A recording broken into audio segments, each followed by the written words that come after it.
In order to understand these rules and guidelines in our toolbox, we've got to understand some basics about sentence structure. This could be very complex, but we're going to reduce it down to a three-part simple process. First, we're going to talk about our subjects and identify our subjects and what rules and guidelines help us have powerful subjects. Then, we're going to talk about our verbs. And we're going to identify how do we write clear, strong, active verbs that convey powerful action in the sentence. And then, to simplify the rest, we're simply going to lump all the other elements into the category that we'll call complements. So in other words, our sentences are divided into subject, verb, and complement. And all of our rules will fall into one of those three categories.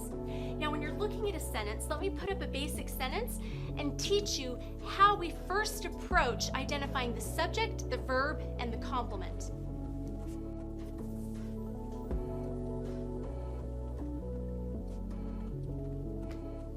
So remember, step one to figuring out these rules and guidelines is to identify the subject, the verb, and the complements. The first thing that you look for when you're analyzing your sentence is the verb.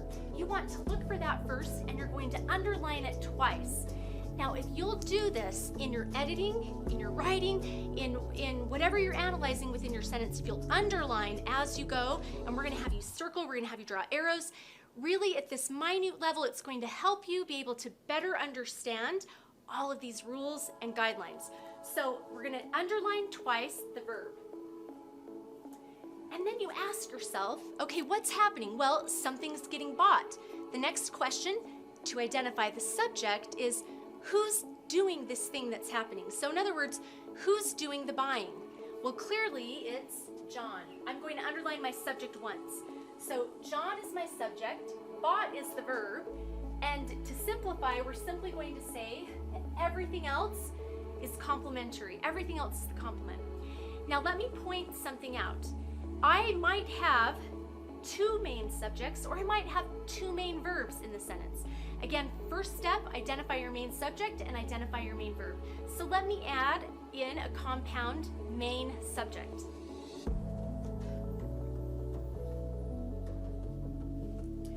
So in this sentence, I have two main subjects. I'm going to underline that both main subjects, Jane and John, and still have my main verb and still have all the complementary information within the sentence. We might add in a secondary main verb.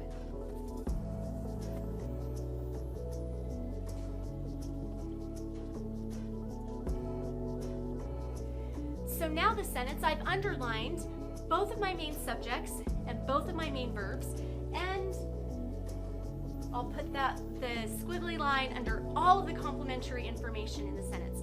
Now I'm ready to begin analyzing the sentence. Now the second point that I want to make about identifying main subjects and main verbs is that sometimes we'll have a secondary subject and a secondary verb. Looking at secondary subjects and secondary verbs and distinguishing those from main subjects and main verbs is really important when we begin to look at punctuation, agreement and reference, and other elements of rules and guidelines in our toolbox. So let me go ahead and add a secondary subject and a secondary verb for this sentence.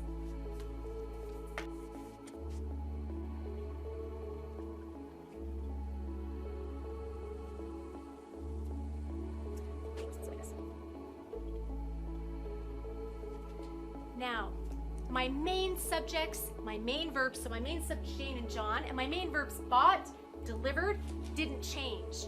But I've added in a subordinating clause here after their manager issued the request. And what I want to point out, because I don't want you to get confused when you go, oh, here's a subject, here's a noun, must be a subject. That's not how we want to think.